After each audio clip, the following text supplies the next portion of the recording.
Olá, senhores e senhoras, como que vocês estão? Animados para a prova da Alesp na semana que vem?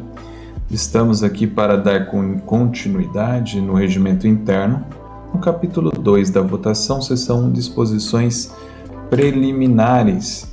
No último vídeo nós terminamos a parte da discussão, né? Estamos no título 6, debates e deliberações. Se você está preparado, então respire profundamente e cola conosco porque vamos decolar em 3, 2, 1, valendo! Olá pessoal, estamos de volta, sejam todos bem-vindos. Vamos dar continuidade aqui ao capítulo 2, artigo 196. As deliberações da Assembleia serão tomadas por maioria de votos, presente a maioria absoluta de seus membros, salvo nos seguintes casos em que serão. Inciso 1. Por voto favorável de 2/3 da Assembleia, a linha A. A suspensão das imunidades das deputadas e deputados durante o estado de sítio. B. A admissão de acusação contra o governador nas infrações penais comuns ou nos crimes de responsabilidade.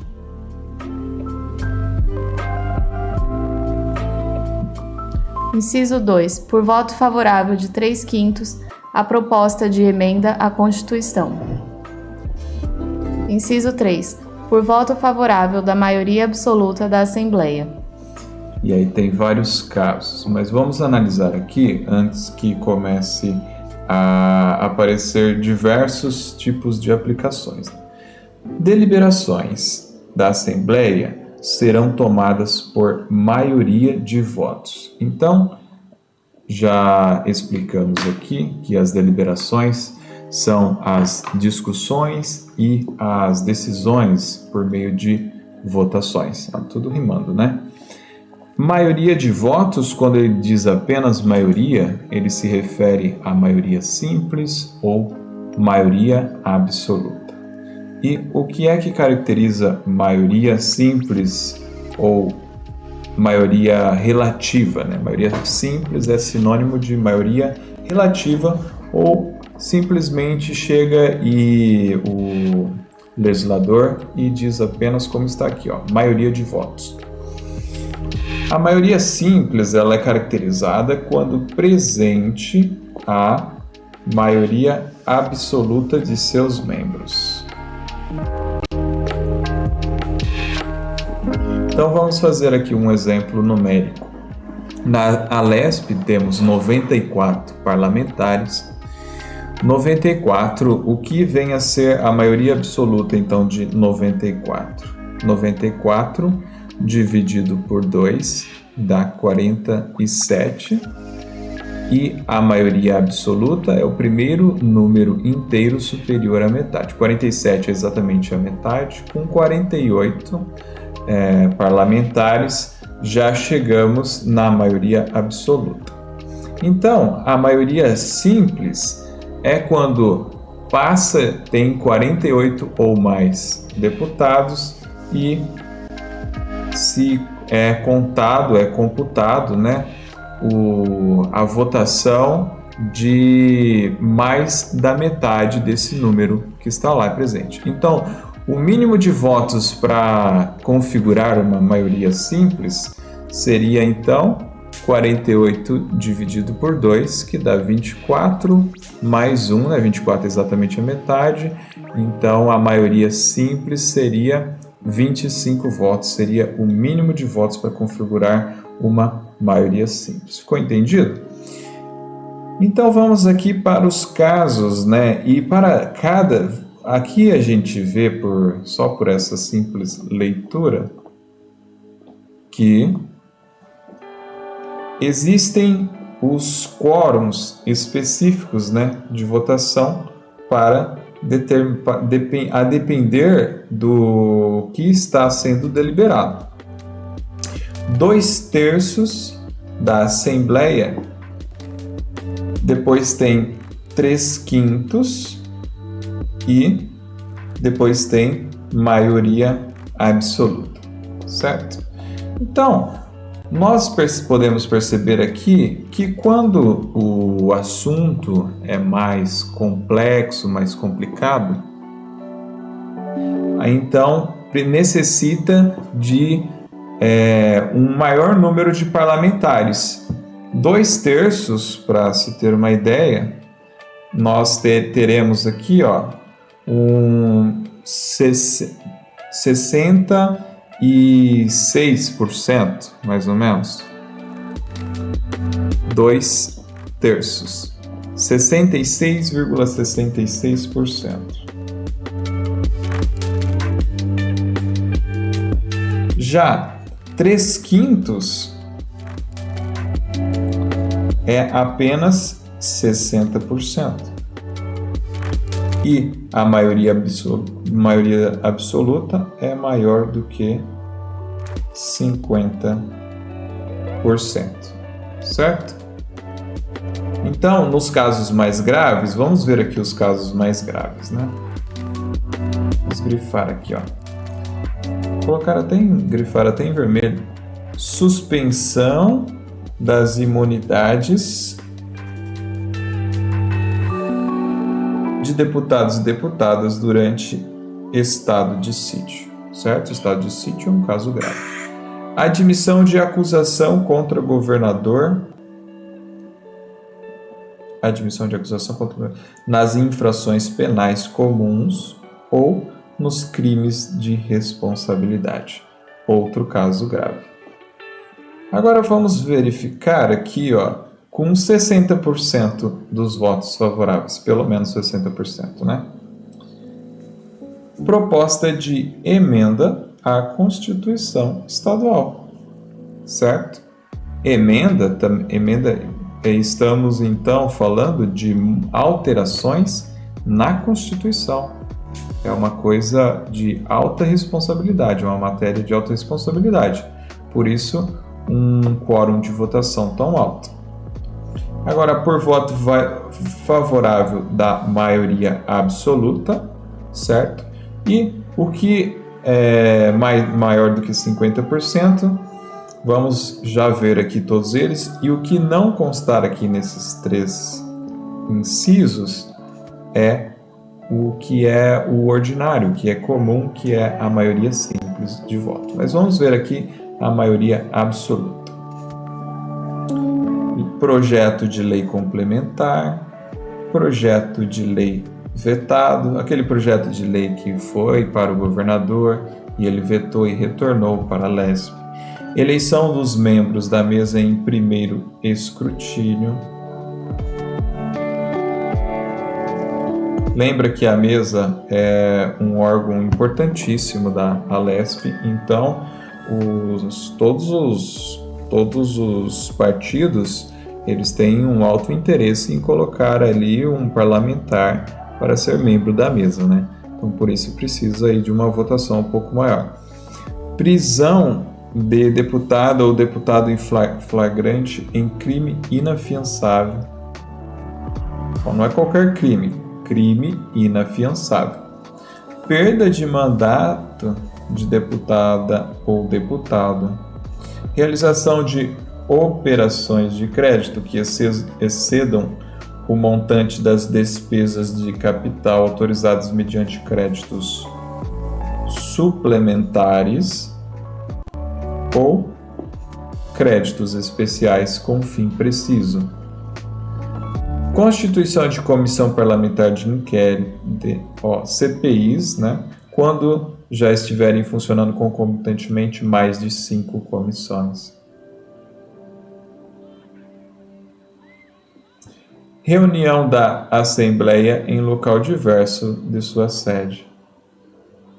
Então, todos esses casos aqui, é importante que você ouça mais de uma vez, leia mais de uma vez, porque existe uma alta chance disso aqui aparecer na sua prova domingo que vem, certo? Alta chance. Parágrafo único.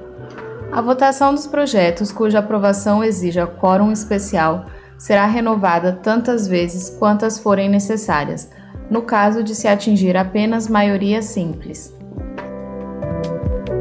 Artigo 197. A votação completa o turno regimental da discussão. Artigo 198. A votação deverá ser feita logo após o encerramento da discussão. Vamos voltar para o parágrafo único, então. A votação dos projetos cuja aprovação exija quórum especial. Quórum especial são esses aqui, ó. Tirando o maioria simples, ou maioria relativa, né, também chamada de maioria relativa, maioria absoluta,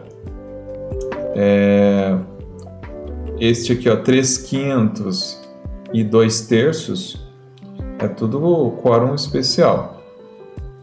Então essa votação será renovada tantas vezes quantas forem necessárias no caso de atingir apenas a maioria simples. A votação encerra, completa o turno regimental da discussão. Lembrando que estamos aqui, ó, falando de debates e deliberações. Então, primeiro se tem uma discussão e após a votação as discussões ficam encerradas, né? Quando inicia a votação, encerra-se as discussões. A votação deverá ser feita logo após o encerramento da discussão, como acabamos de ler. Vamos para o parágrafo 1º. Quando no curso de uma votação se esgotar o tempo próprio da sessão, dar-se-á ele por prorrogado, até que se conclua a votação. Parágrafo 2º. A declaração do presidente de que a matéria está em votação constitui o seu termo inicial. Então, o objetivo é que a matéria seja votada. Se o tempo se esgotar enquanto está acontecendo a votação, então dar-se-á ele por prorrogado, certo? O tempo será prorrogado até que se conclua a votação. Então a sessão não encerra, a sessão fica também, por sua vez, prorrogada. A declaração do presidente de que a matéria está em votação constitui o seu termo inicial. Então quem dá o start, né, quem inicia a votação é o presidente fazendo esta declaração aí, a matéria está em votação. Artigo 199. A deputada ou deputado poderá excusar-se de consignar como votaria, registrando simplesmente a abstenção. Parágrafo 2º. Tratando-se de causa própria ou de assunto em que tenha interesse individual, a deputada ou deputado dar-se-á por impedido e fará comunicação à mesa, antes de proclamado o resultado da votação, sendo seu voto considerado em branco, para efeito de quórum.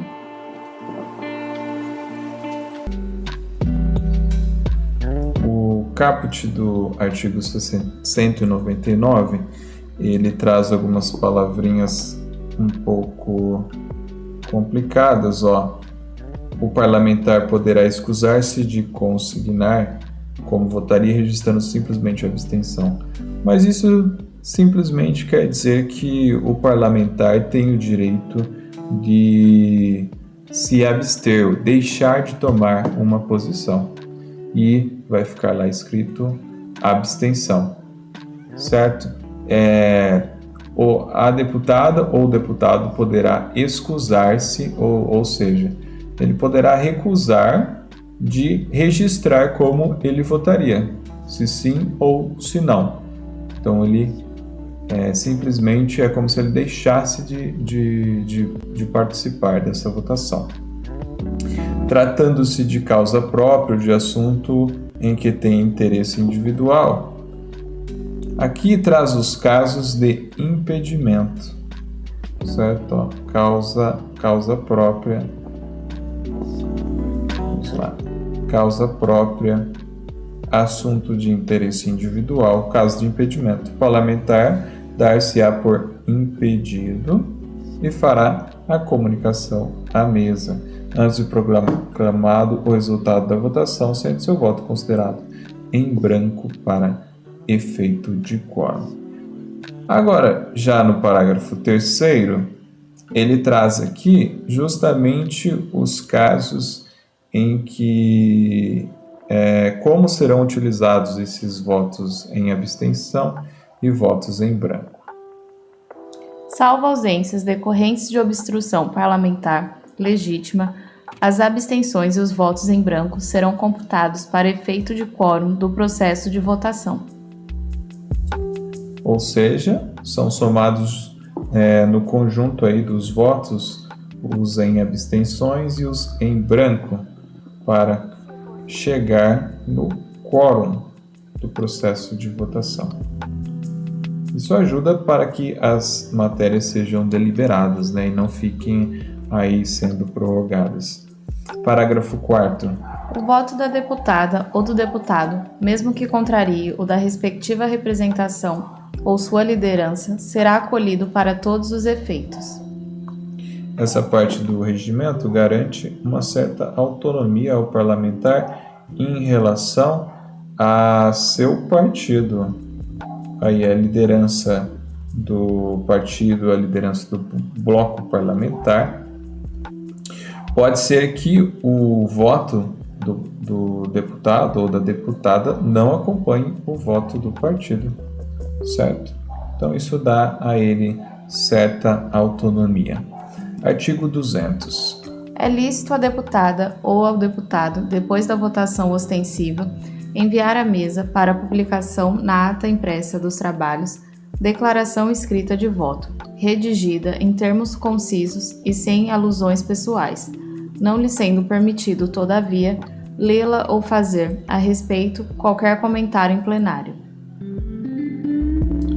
Agora, já transcorreu a votação ostensiva e, de repente, um parlamentar, ele deseja enviar à mesa para publicação na ata impressa dos trabalhos declaração escrita de voto, redigida em termos concisos, sem alusões pessoais, não lhe sendo permitido, todavia, lê-la ou fazer a respeito qualquer comentário em plenário. Então, ele pode se pronunciar aí, de forma escrita, seguindo esses critérios. Ele pode enviar à mesa essa cartinha e isso é permitido. Parágrafo único. As bancadas poderão solicitar o registro do voto na ata dos trabalhos, logo após votação simbólica sem verificação.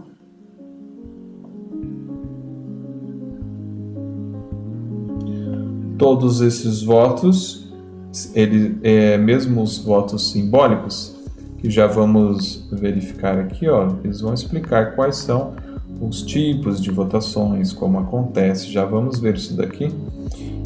Eles são registrados e posteriormente as bancadas podem solicitar o registro.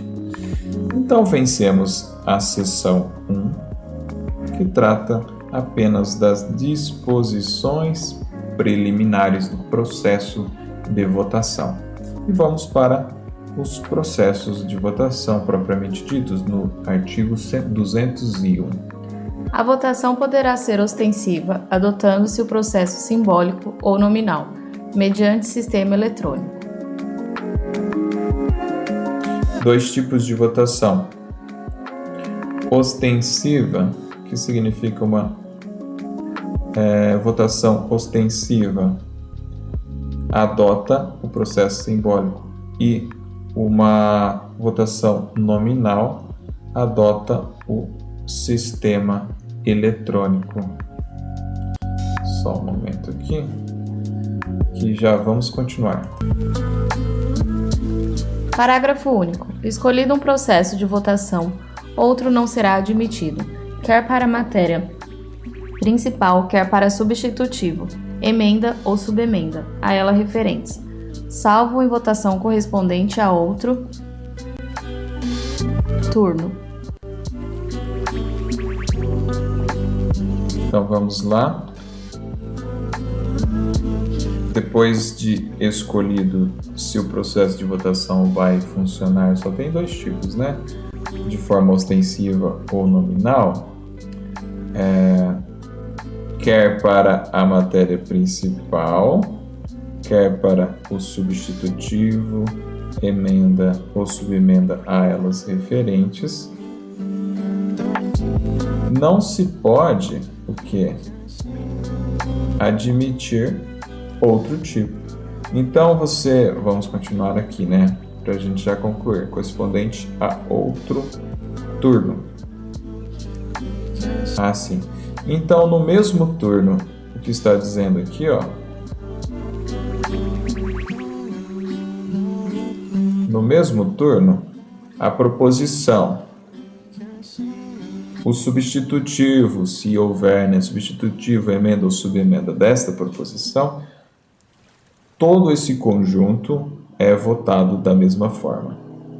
Agora, se houver um outro turno, pode ser que a mesma proposição, ela no primeiro turno sofra um tipo de votação e no outro ela passe por um outro tipo de votação, certo? Por exemplo, começa com ostensiva e termina com nominal. Artigo 202. Pelo processo simbólico, o presidente, ao anunciar a votação de qualquer matéria, convidará as deputadas e deputados a favor para permanecerem sentados e proclamará o resultado manifesto dos votos. Muito bem, então, finalmente veio aqui a explicação de como acontece o processo simbólico. Esse tipo de votação acontece com o presidente anunciando a votação e convidando os deputados e deputadas a favor para permanecerem sentados. Então, a favor, sentados, e proclamará o resultado manifesto dos votos. Então, o presidente vai e faz a contagem dos parlamentares que se levantarem. E depois ele diz assim, olha, foram tantos a favor e tantos votos contrários. Parágrafo 1º. Havendo interesse, qualquer líder pedirá imediatamente verificação da votação. Igual faculdade é conferida ao vice-líder quando ausente o líder, ou estando presente em plenário, se houver sua anuência.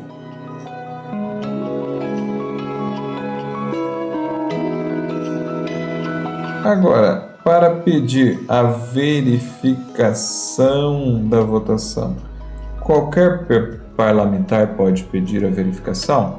O presidente fez a votação simbólica e proclamou, né, manifestou o resultado. Então, houve parlamentares que não concordaram com este número, com os números. Mas não é qualquer parlamentar que pode pedir a verificação da votação, apenas os líderes ou, na ausência do líder, o vice-líder. Ou quando o vice-líder pede para o líder e ele concorda, né, para que o vice-líder possa ir requerer do presidente a verificação da votação. Parágrafo 2º. A verificação de votação far-se-á pelo processo nominal, dispensada a publicação a que se refere o parágrafo 6º do artigo seguinte.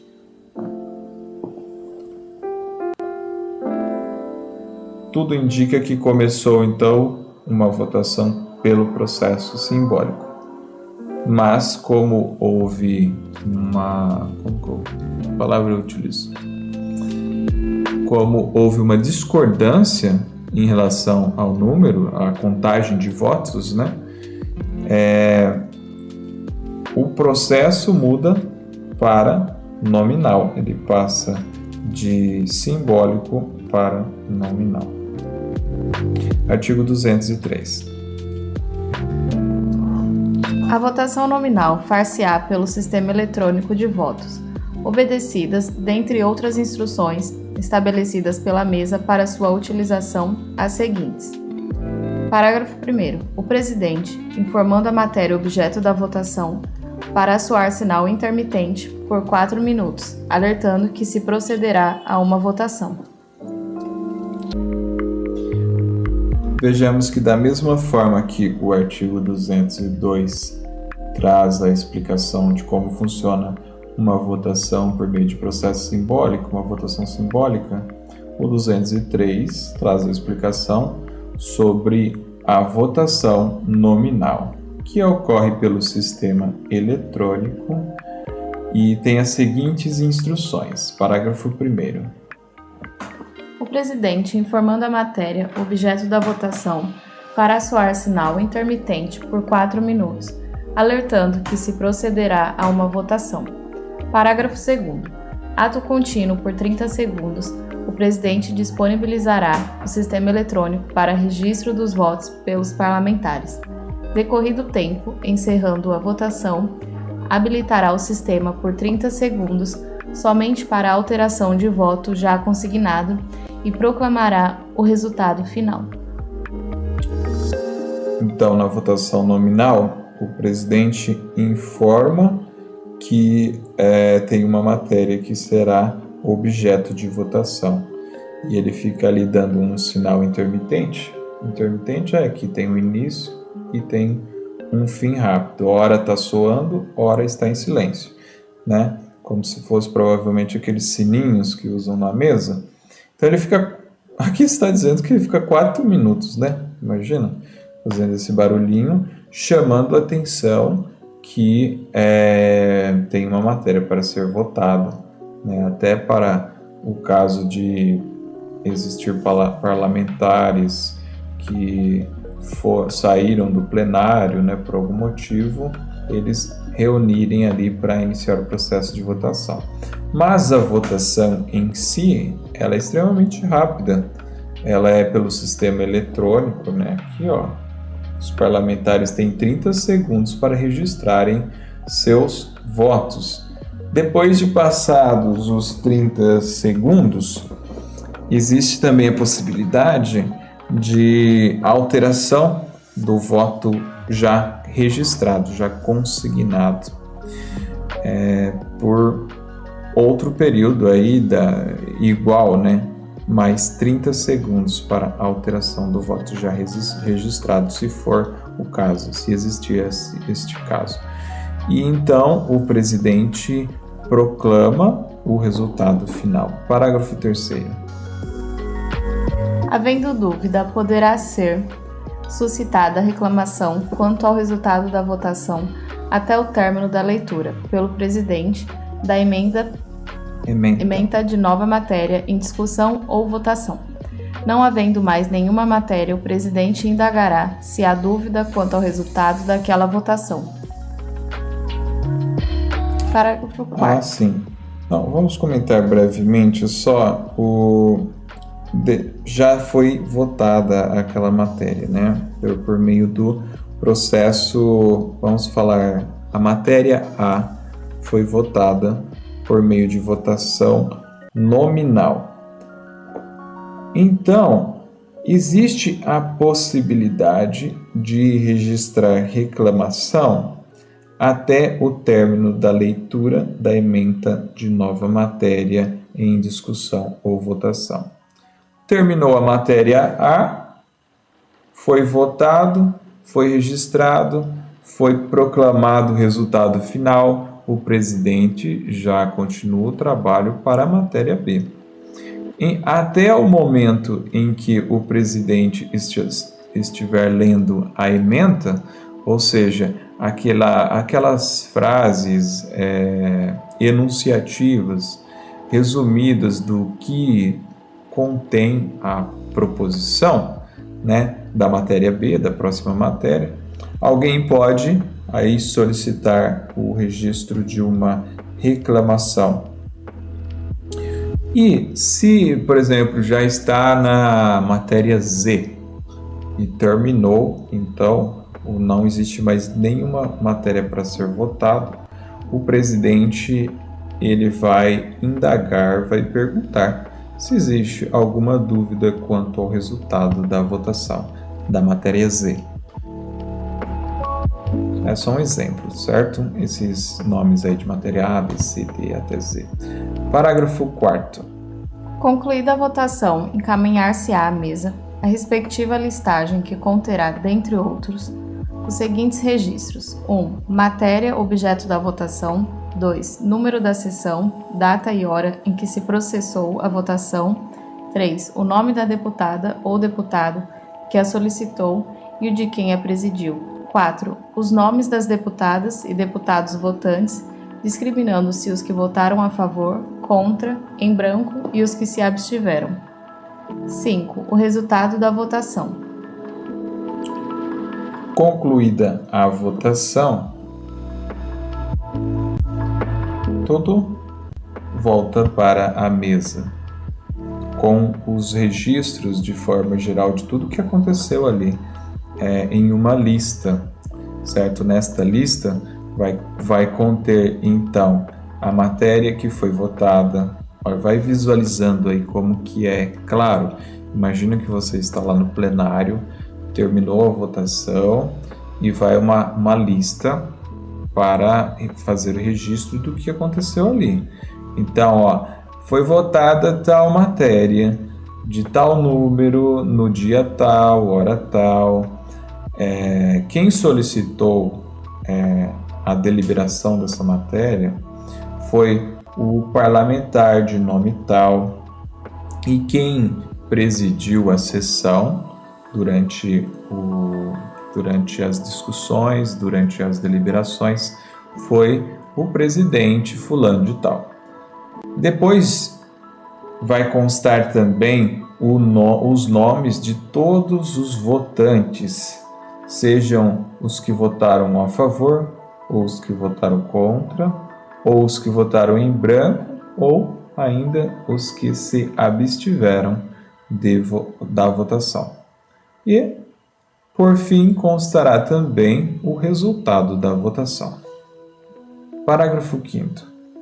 Quando o sistema eletrônico não estiver em condições de funcionamento, seja antes ou no curso de uma votação, a votação nominal será feita pela lista dos parlamentares organizada em ordem alfabética de seus nomes parlamentares, que responderão sim, não, em branco ou abstenção, observando-se ainda: 1. À medida que o primeiro secretário proceder à chamada e repetir as respostas em voz alta, o segundo secretário as anotará.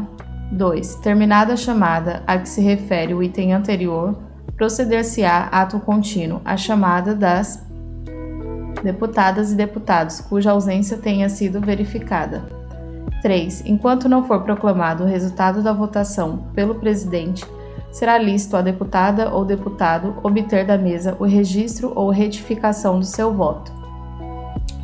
Vamos retomar o parágrafo 5º, que é o caso de pane, né? Geralmente o sistema eletrônico é utilizado. É até uma modernização da forma de votação, uma modernização das casas legislativas para facilitar o processo. Mas caso aconteceu algum problema que o sistema eletrônico não está em condições de funcionamento, seja antes ou no curso da votação, o que acontece? A votação nominal será feita pela lista dos parlamentares organizadas em ordem alfabética de seus nomes, que responderão sim, não, em branco ou abstenção. Então lembra vamos fazer a comparação aí com a sala de aula, né? Aquela lista de chamada que a professora passa, né? Tem lugares que a professora, vamos lembrar aí dos nossos tempos de escola, né? Às vezes a professora, ela como que a professora faz mesmo? A chamada? Ela vai registrando lá, dando uma assinatura, dando uma espécie de visto que está aqui que a pessoa, que o aluno está presente. E às vezes esta lista simplesmente roda e quem está presente assina, certo? Então imagina aí no plenário da mesma forma. E na frente, né, dos parlamentares, onde estão os nomes, né, dos parlamentares em ordem alfabética, o parlamentar simplesmente registra qual é o seu voto. Se é sim, não, em branco ou abstenção. Aí, ó, à medida que o primeiro secretário proceder à chamada e repetir as respostas em voz alta, o segundo secretário as anotará. Só que aqui no caso, ao invés de ser a professora, né, é a professora e o ajudante. Brincadeiras à parte, mas ó, o primeiro secretário faz a chamadinha, como se fizesse a vez da professora, né? Enquanto o segundo secretário, ele faz as anotações, como se fosse o aluno aí mais puxa-saco da professora, que fica lá sempre lá na frente, né? Querendo ajudar a professora em tudo. Gostaram da comparação? Acho que ficou bem fácil de memorizar dessa forma. Então, terminada a chamada a que se refere o item anterior, proceder-se-á ato contínuo a chamada das deputadas e deputados cuja ausência tenham sido verificada.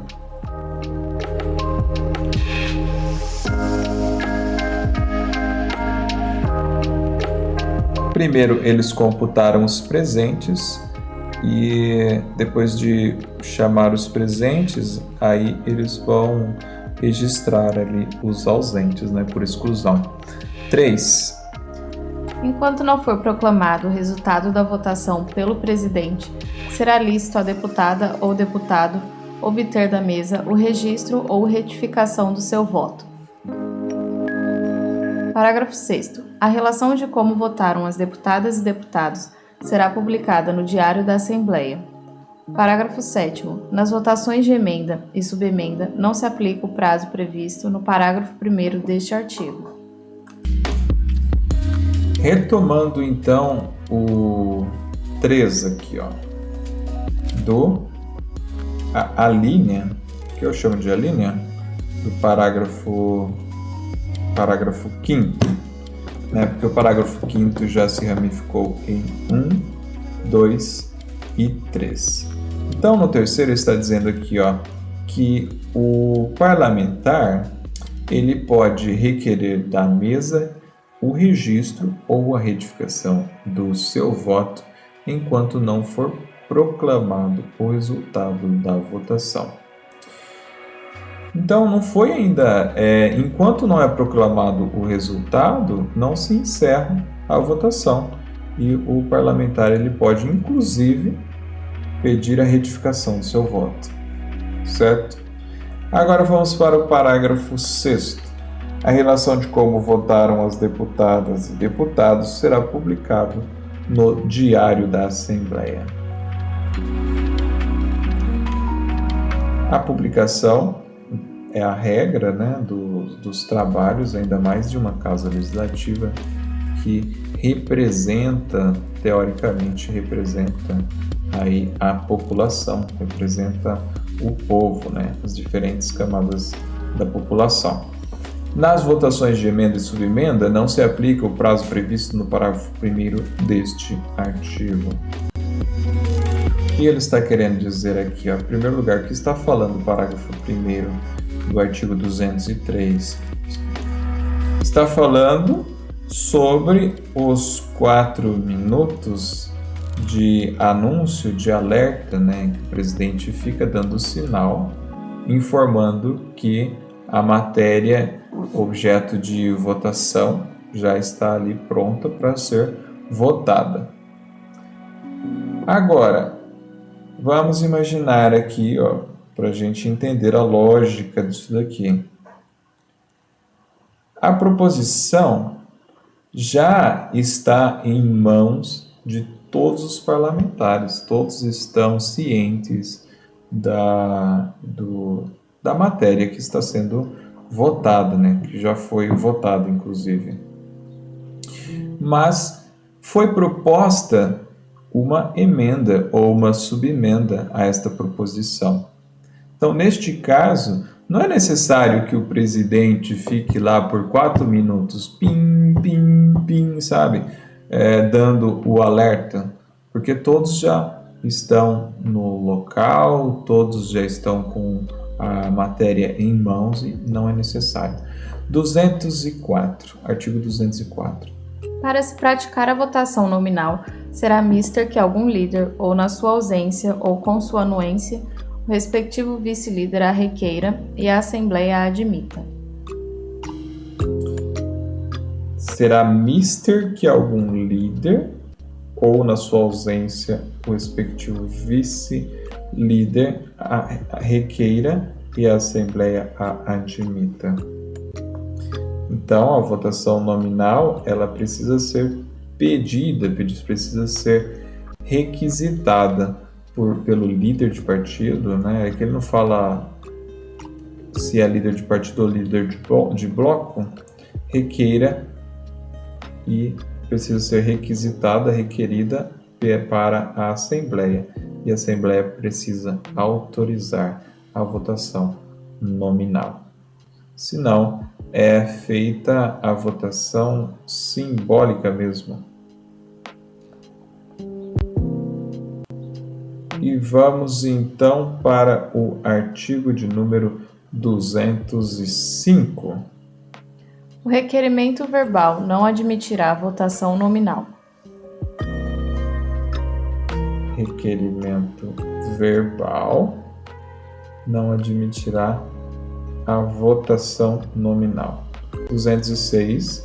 A votação por escrutínio secreto praticar-se-á mediante cédula impressa ou datilografada, recolhida em urna à vista do plenário. Artigo 207. A votação será por escrutínio secreto somente quando assim o exigir a Constituição do Estado. Vamos então retomar 205, 206 e 207. Aqui está dizendo que a votação nominal ela não vai ser permitida por meio de requerimento verbal. Não adianta simplesmente pedir verbalmente uma votação nominal, que esta forma não será aceita. Agora, a votação por escrutínio secreto. Que palavrinha, né? Escrutínio. Escrutínio secreto nada mais é do que o processo de votação onde o parlamentar fica garantido ao parlamentar o direito de votar sem que o público saiba qual foi a votação, né? Embora o seu voto vai ser normalmente computado, mas é como se fosse uma votação, o voto impresso, né? Porque esta parte aqui de datilografia acho que não existe mais nem em Câmara Municipal de cidades pequenas ou cidades do interior, não sei se ainda existe em algum local isso daqui, aquelas máquinas de escrever, mas as cédulas, né, são distribuídas aos parlamentares, cédulas impressas, lá eles registram seus votos e estes votos são recolhidos em uma urna à vista do plenário. 207 diz que o escrutínio secreto é uma exceção constitucional, né? Tem que estar ali prevista de forma específica na Constituição do Estado, porque o normal é que o escrutínio seja público, que a votação seja pública. E com isso, nós terminamos a seção 2 dos processos de votação, estamos evoluindo. E a seção 3, 4, 5, o processo de votação, método de votação e destaque, encaminhamento e verificação, não caem no edital. Vamos ver aí, ó. Seção 3, seção 4 e seção 5. Depois entramos no capítulo 3 da redação final, capítulo 4 da preferência também não cai, 5 da urgência não cai, 6 da prioridade, 7 do veto, 8 da tomada de contas do governador. Também retiraram isso do edital. E terminamos então o título 6, que trata dos debates e deliberações. Vamos dar um check aí, com muita alegria. E vamos entrando então no título 7 da elaboração legislativa. O capítulo 1 já não cai também a divisão territorial administrativa do Estado. E para a gente aí trabalhar a nossa administração financeira e orçamentária, tem o capítulo 2, que trata das peças orçamentárias, das leis orçamentárias, PPA, LDO e LOA. Vamos então para o capítulo 2.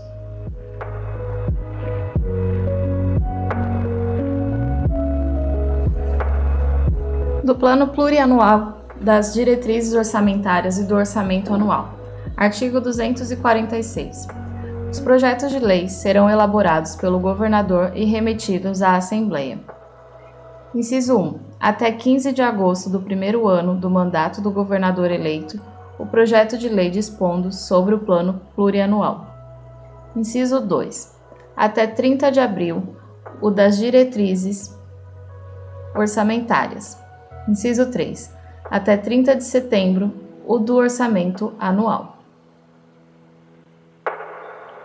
Muito bem. Vamos aqui nos ater a essas datas, porque isso daqui também tem muito jeito de que irá estar presente na sua prova, certo?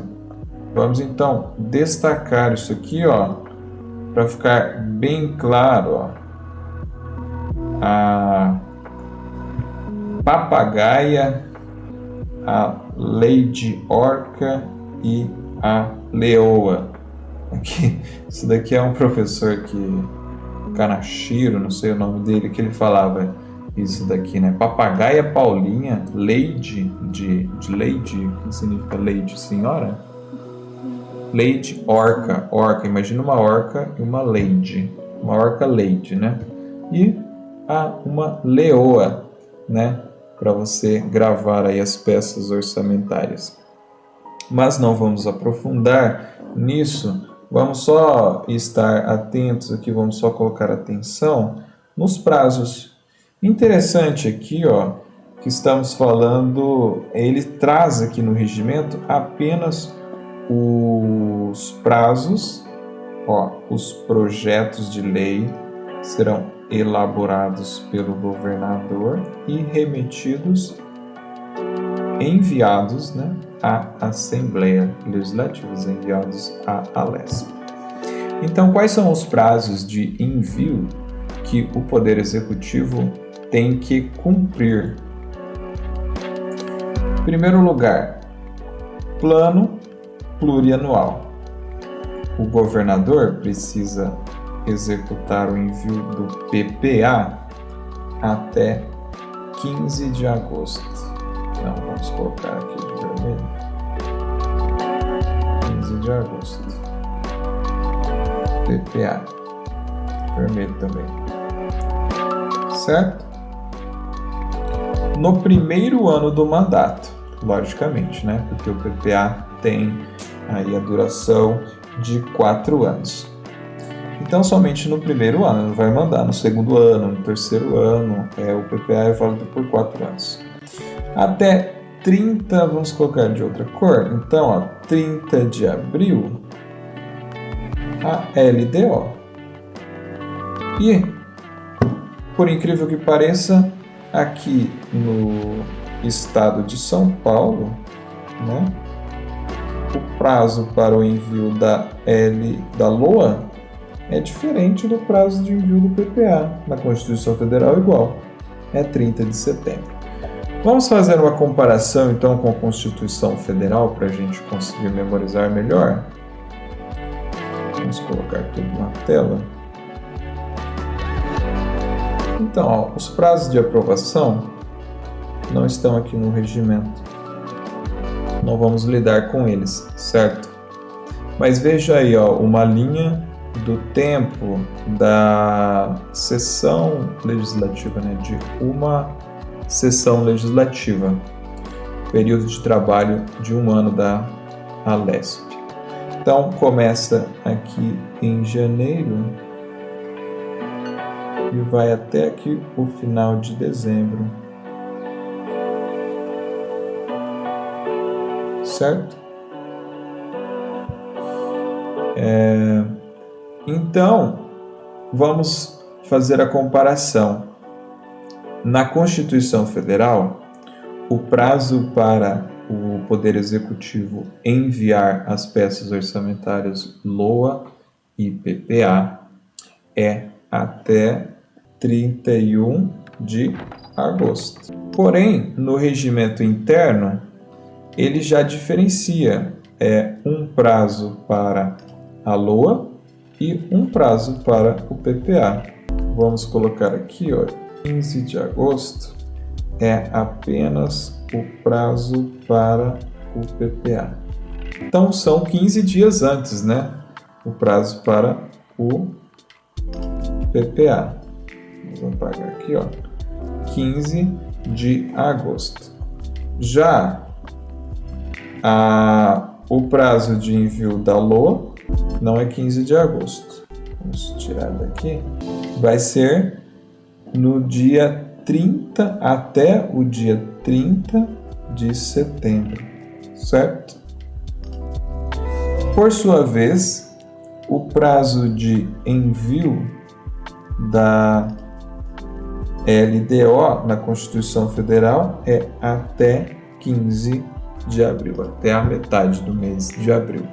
Já no regimento interno da Alesp, está falando aí, ó, LDO aqui, ó, até 30 de abril, ou das diretrizes orçamentárias. LDO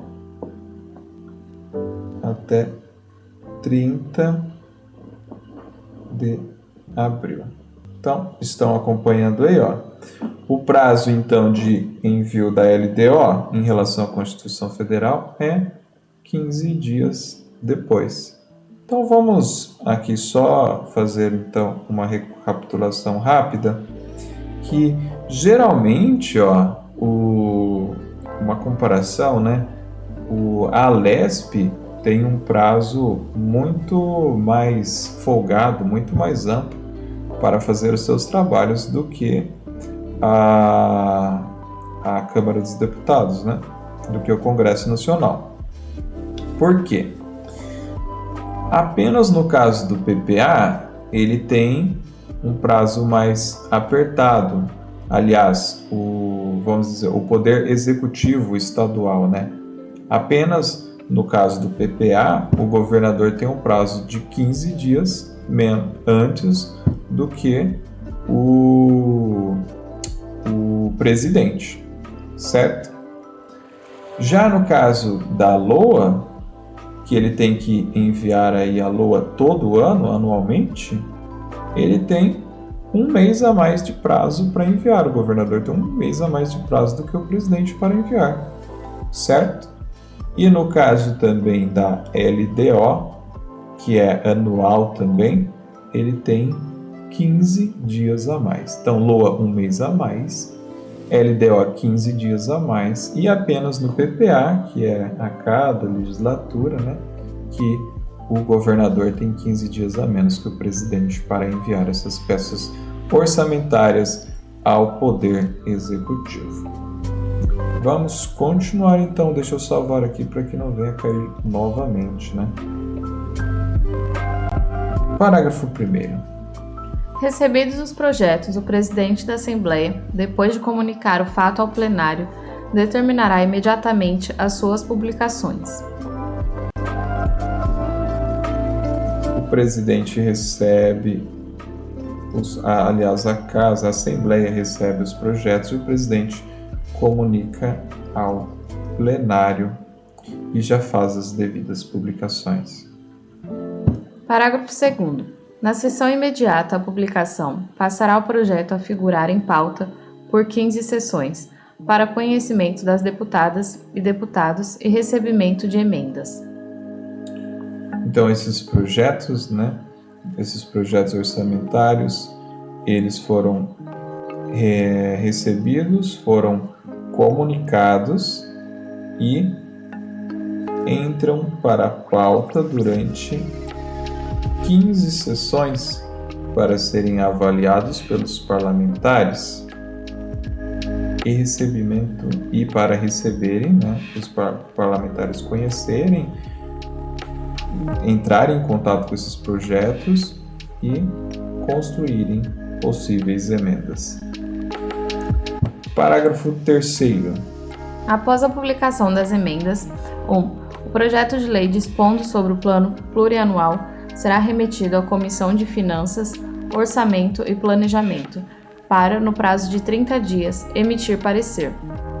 2. Os projetos de lei dispondo sobre as diretrizes orçamentárias e o orçamento anual serão remetidos à Comissão de Finanças, Orçamento e Planejamento, para, no prazo de 30 dias, exarar parecer abrangendo todos os aspectos da proposição. Como faz sentido, faz muito sentido isso, a comissão responsável por emitir parecer sobre as peças orçamentárias é sempre a Comissão de Finanças CEFOP, vamos chamar de CEFOP, eu não sei como que eles chamam lá, a CEFOP, Comissão de Finanças, Orçamento e Planejamento. Então, o projeto foi conhecido pelos parlamentares durante 15 sessões, possivelmente foram colocadas emendas. Essas emendas foram publicadas e chega aí às mãos da CEFOP a CEFOP ela vai ter um prazo aí de 30 dias para emitir o seu parecer, no caso do PPA. Vamos lá. PPA. Plano Plurianual. E também, coincidentemente, tem o mesmo prazo para emitir parecer, no caso da Lei Orçamentária Anual e da Lei de Diretrizes Orçamentária. Aqui ele pontua, que ele vai exarar parecer abrangendo todos os aspectos da proposição, no caso da LDO e da LOA. Parágrafo 4º. O governador poderá enviar mensagem à Assembleia propondo modificações nos projetos de lei do Plano Plurianual, de diretrizes orçamentárias e do orçamento anual, enquanto não iniciada na Comissão de Finanças, Orçamento e Planejamento a votação da parte cuja alteração é proposta. Este artigo também, já foi cobrado em outros certames, principalmente no que se refere à Constituição Federal. Então, de forma similar, pode ser que caia aí agora que estamos tratando da ALESP, certo? Vamos imaginar o seguinte: o governador, o governador como representante em si, Claro que são todo o pessoal da contabilidade, o pessoal da finanças lá, que monta essas peças orçamentárias que são complexas, muito trabalhosas de serem realizadas. Só que pode ser que houve algum erro ou uma mudança de decisão, que o governador ele deseja alterar aqui, alguma parte, só um momento aqui, alguma parte da peça orçamentária, seja ela PPA, LDO ou LOA, certo? Então, o que o governador faz? Ele encaminha uma mensagem à Assembleia, né, propondo ali as modificações que ele quer. E essa mensagem, ela pode ser recebida enquanto a CEFOP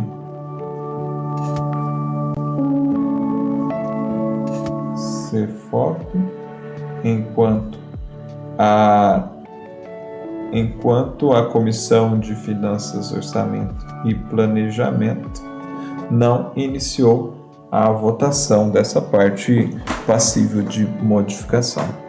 Certo? Parágrafo 5º. Não se concederá vista dos projetos, nem se admitirá a designação de relator especial. Parágrafo 6º. Salvo determinação constitucional, os projetos figurarão na ordem do dia como item único.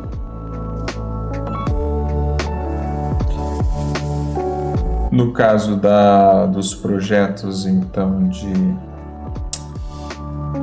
os projetos orçamentários, de leis orçamentárias, não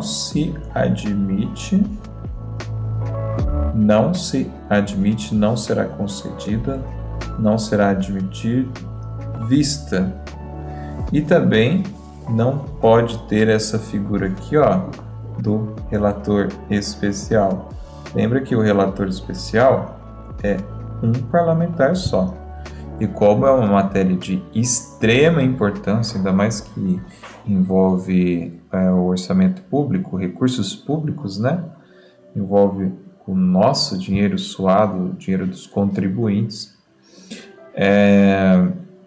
não é possível, precisa passar por uma comissão, por um conjunto de parlamentares, certo? Que pertencem aí a esta aqui, ó, Comissão de Finanças, Orçamento e Planejamento. Agora, o 6º. Salvo determinação constitucional, os projetos figurarão na ordem do dia como item único. Na ordem do dia, simplesmente aparece como se fosse um único item, embora sabemos que são 3 diferentes peças orçamentárias. Vamos para o parágrafo 7º. Aprovados com emenda, os projetos serão enviados à Comissão de Finanças, Orçamento e Planejamento para, dentro de 2 dias, redigir o vencedor. Agora, o projeto foi aprovado e ele possui emendas. Então, a nossa famosa aqui, ó, CEFOP, Comissão de Finanças, Orçamento e Planejamento, tem um prazo bem exíguo, um prazo bem curto, para redigir o vencedor. Quem será o vencedor?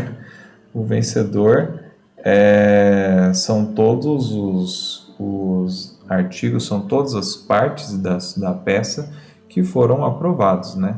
Os rejeitados, eles não entram aí na redação dos projetos. Agora vamos para o parágrafo 8º. A redação final proposta pela Comissão de Finanças, Orçamento e Planejamento será incluída na ordem do dia da primeira sessão seguinte. Veja a pressa, né, de liberar os recursos logo. A redação final, então, proposta pela CEFOP, é incluída já na próxima ordem do dia. Isso daqui, gente,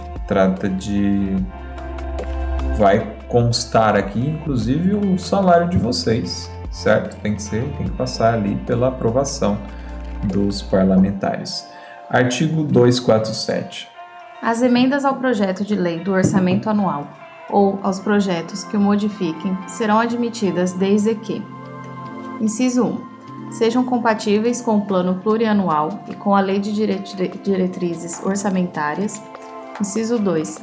indiquem os recursos necessários, admitidos apenas os provenientes de anulação de despesa, excluídas as que incidam sobre: a linha A, dotações para pessoal e seus encargos; B, serviço da dívida; C, transferências tributárias constitucionais para municípios. Muita atenção a esse artigo 247. Tem muita cara de que irá cair na sua prova também, certo?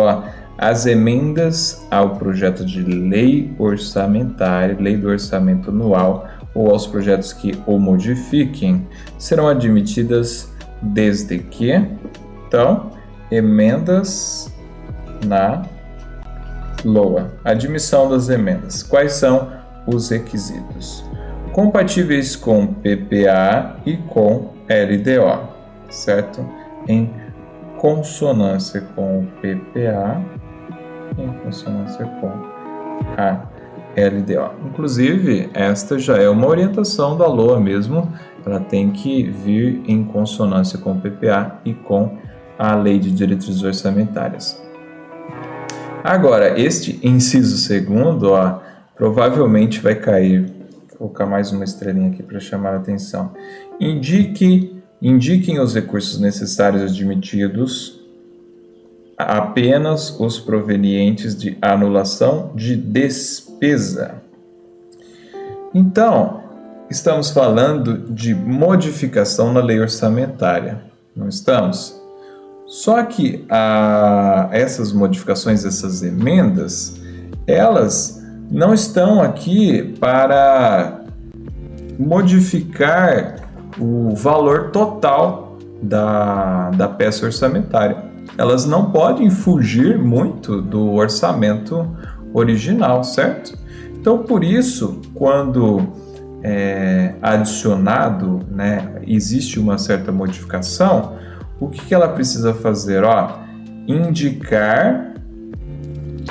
Indicar os recursos necessários, admitidos apenas os provenientes de anulação de despesa. Da onde que virão esses recursos para atender essas novas solicitações? Essas solicitações aí, diferente do projeto original, tem que ser devidamente indicados. E também, se acrescentar uma certa despesa, é necessário que anule outra, certo? Para não fugir muito do valor original.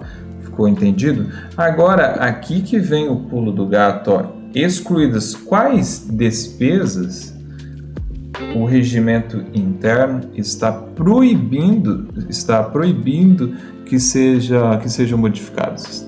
Está proibindo, Está proibindo que sejam modificadas. Aquelas que irão trazer dotações para pessoal e seus encargos. O que vem a ser essas dotações para pessoal e seus encargos? São as famosas remunerações, não?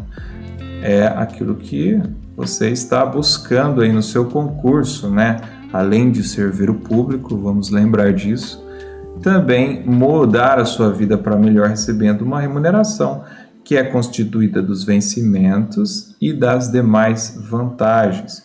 Então, por isso, vocês podem até rir das minhas habilidades artísticas aqui, de desenhar, só que esse desenho pode salvar você na prova. Vocês, por favor, venham aqui nos vídeos, caso isso caia na sua prova, para você dizer que ficou gravado por causa deste desenho, deste bonequinho feio aqui, que está representando os servidores públicos que recebem remuneração. Você não pode excluir ali a remuneração do servidor, senão ele vai ficar revoltado, E também, veja aqui, a serviço da dívida, colocamos aqui para vocês memorizar um banco, porque serviço da dívida são os juros decorrentes de empréstimos feitos. Se você está rolando então uma dívida, se você não paga os juros, você perde a capacidade de tomar novos empréstimos. então é necessário pagar pelo menos os serviços da dívida, né? Por isso que é proibido mexer, excluir, né, essas dotações destinadas para serviços da dívida. E agora, transferências tributárias constitucionais para municípios. Veja aqui ó, o desenho do Pica-Pau, não, quer dizer, do estado de São Paulo. O estado de São Paulo, o xizinho aqui ó, no olho do Pica-Pau, representa um município. Temos esses 3 desenhos aí. Perceba que os municípios já estão contando, já estão se planejando, contando com esses recursos de transferências do Estado.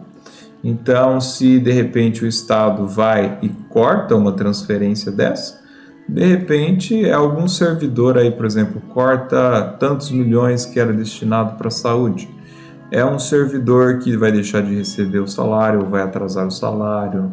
É a compra de um equipamento fundamental aí para a respiração do paciente, e é um transtorno muito grande. Por isso, essas exceções, essas proibições regimentais, né, do regimento.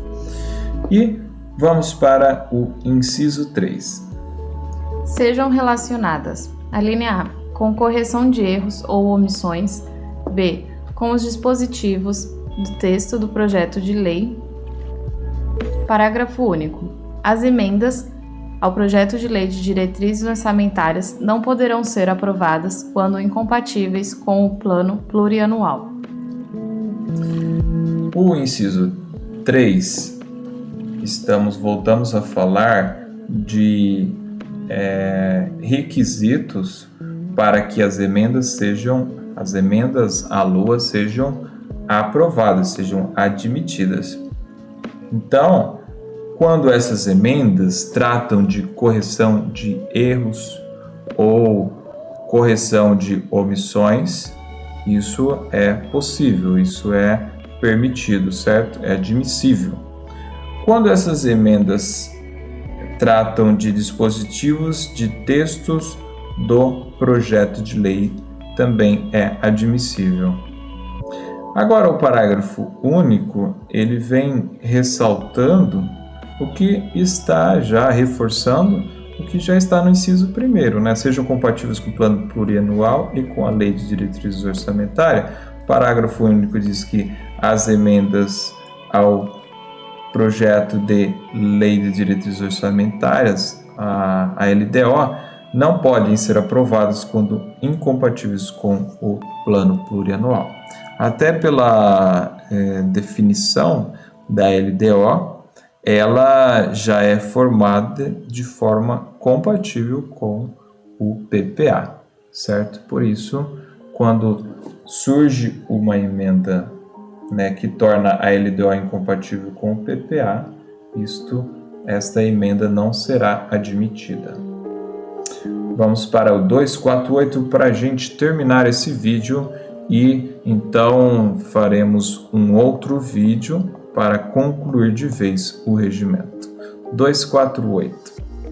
O presidente da Comissão de Finanças, Orçamento e Planejamento, para a facilidade do estudo dos projetos de lei de diretrizes orçamentárias e do orçamento anual, poderá designar relatores parciais, caso em que nomeará também um relator geral, a quem competirá coordenar e condensar em parecer as conclusões dos pareceres parciais. Então, estamos falando dos trabalhos, né, dos árduos trabalhos da CEFOP, Comissão de Finanças, Orçamento e Planejamento. Estamos lidando aqui com 3 membros da CEFOP: o presidente,